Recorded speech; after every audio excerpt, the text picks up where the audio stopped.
was going to read my prepared speech, and I thought, I might as well just speak from the heart.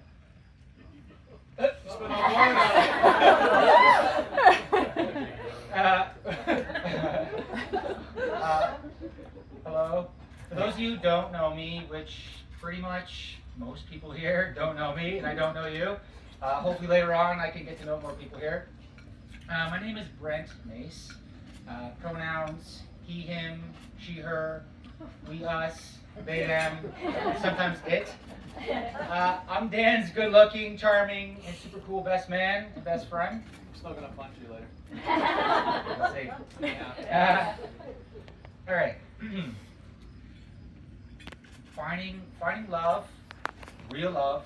I think it takes patience. It takes luck. Right? Not everybody finds it, especially when you're young.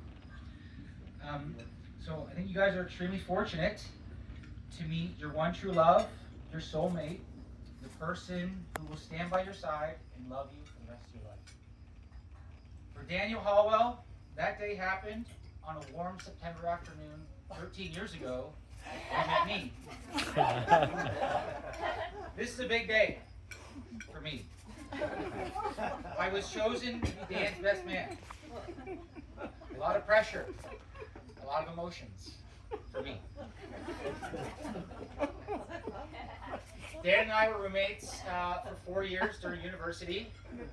Back when we were just stupid, immature, reckless young men trying to find our paths in this world. The only thing that's changed is the young. Yeah, we're still pretty reckless. We had so many great memories in those 4 years. We lived on campus residence for the first 2 years, and then we had our own house with a few of our other friends at 377 Oakwood Drive. Some good memories in that house. Actually flew I think about 13,000 kilometers to be here today. So thankfully the food was pretty good. I would have been a little annoyed if it was kind of open bar. It was good, but the steaks were good and the food was excellent. I currently live in Vietnam, so unfortunately me and Dan, we don't get to see each other as often as we'd like. But we both know we'll always be best friends, and I always have his back, no matter what. Dan and I have been through thick and thin. It's an honor and a privilege to be your best man. It's funny, I think when you look at Dan, he's very mild-mannered, very easygoing, very dependable. I know the real Dan. Deep down, total badass. I've seen it. Okay, let's talk about some of my favorite memories of Dan. Buckle up. Okay.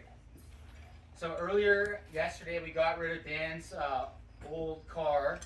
Dan, do you remember when you drove your old, beaten up, used, rusted ass Crown Vic and you crashed it in my brand new car? My brand new Volkswagen Jetta, less than 1,000 kilometers on it.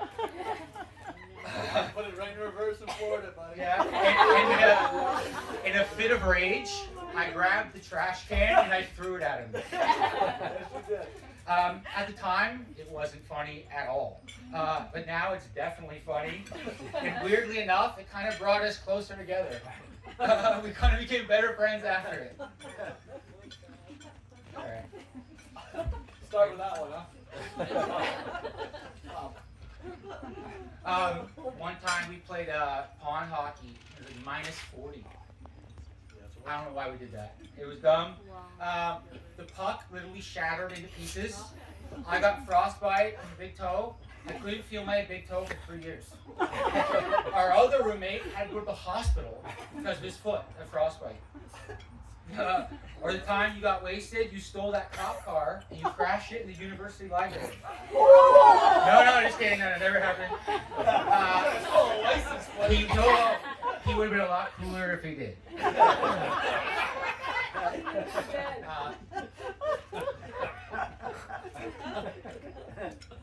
have it in my bag right now. Oh, that's there.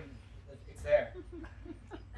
What about the time you got drunk and I don't know why you did this, you stole a custom license plate from somebody's car, and you gave it to me as a gift. At the time, I was just like, I have the license plate in the room. I forgot to grab it. I have it right now. It says BMAC 007. My name's Brent Mace. He gives me it. I was just like, dude, like, what the hell? Why would you do that? And then I was like, you know, it actually was really thoughtful. It was actually a nice gift. A sweet gesture, but illegal.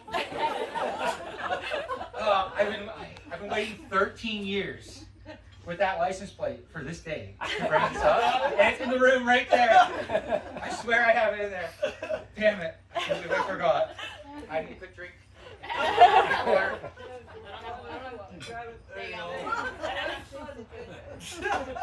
Sorry. I'm not a high class dude. Man, what about that time you and Jordan used a kitchen knife to cut down a decorative pine tree on the University of Nipissing campus, like a decorative pine tree, and you put it up as our Christmas tree. Remember how tall that mother was? Yeah, and that was, we broke every rule in that residence. The worst part is we were sober. No excuse. We were just really stupid. Good story. I remember. Hey, don't forget, 9-foot tree, 6-foot ceiling. Yeah, it was bent along the ceiling like the Clark Griswold tree. Me and Dan, I think it was back in early 2019 or late 2018. We decided to go to Detroit for the weekend to go watch a Detroit Red Wings game. And we go there, and me and Dan bought like bowl seats. It was like $30 a ticket. So I'm like, I see right behind the goalie on the glass, there's nobody sitting there in the warm-ups. I was like, let's just go sit, take advantage of it, you know, soak it in. And as we're sitting there, we're realizing that people are taking their seats and nobody's sitting there. Me and Dan sat in glass seats behind the goalie for $30. It was like a bucket list thing for us. We didn't pay for them, and we got on Sports Center that night. It was awesome. Yeah. It was an awesome night.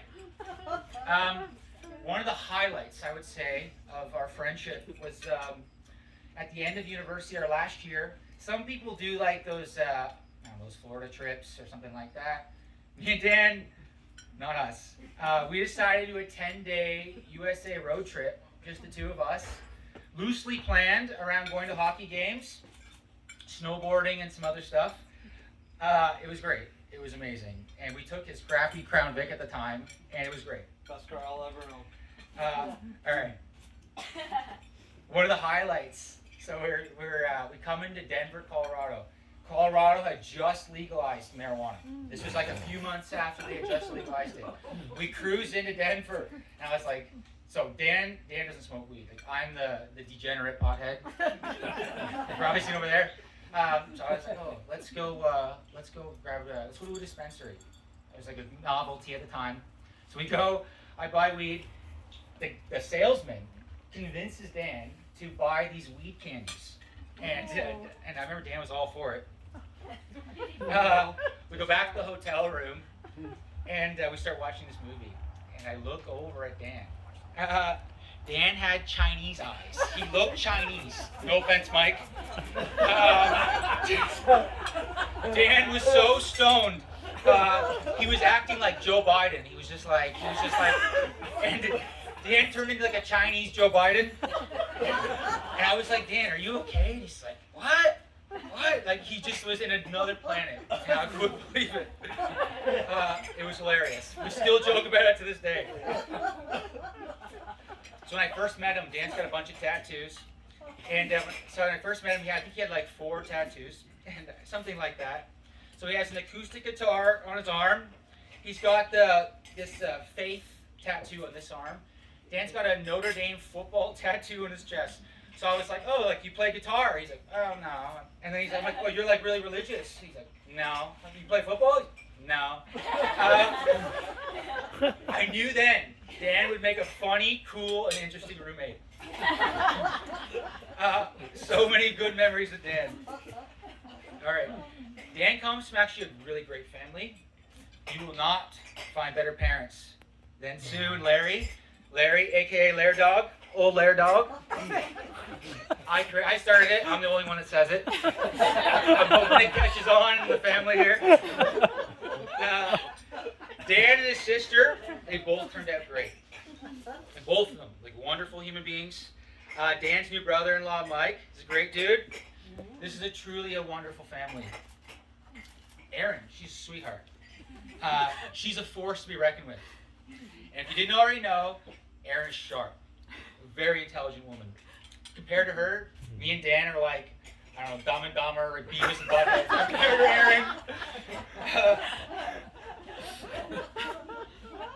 But with Dan, so I hope you guys, you two, Erin and Dan, I hope you understand how lucky you are. The reason you guys turned out so well is because of these two, right? So Larry, Sue, you did a great job. Great job as parents. Well done. You guys get a chance to work this. I remember I come back from university, I would do the long drive with Dan, and I would sometimes drop him off at his house in Whitby, and I would cruise back over to Lindsay.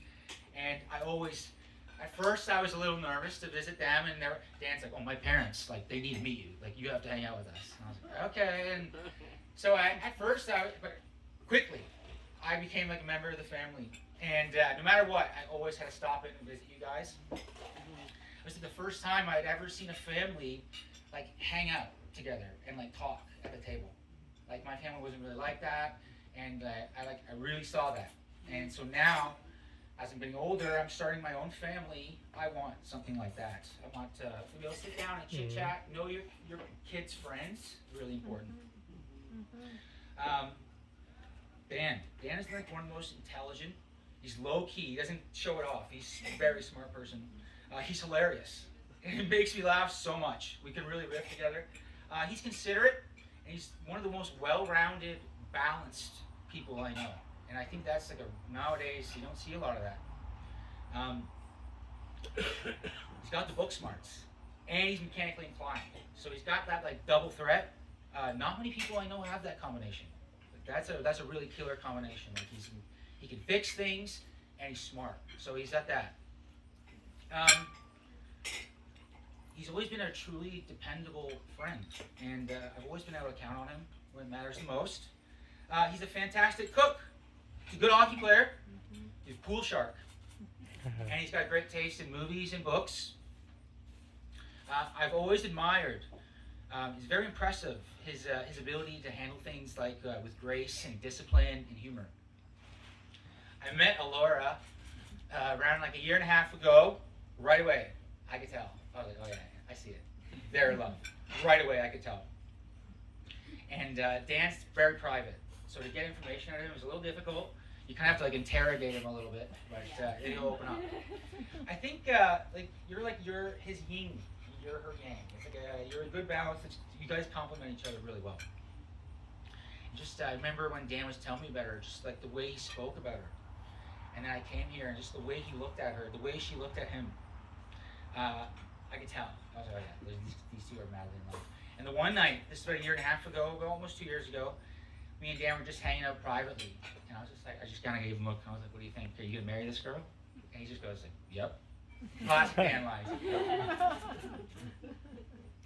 Today, as Dan and Laura begin their beautiful new chapter, I have no doubt their journey together will be filled with laughter, love, and unwavering support. Here's to a wonderful future to the both of you. Thank you.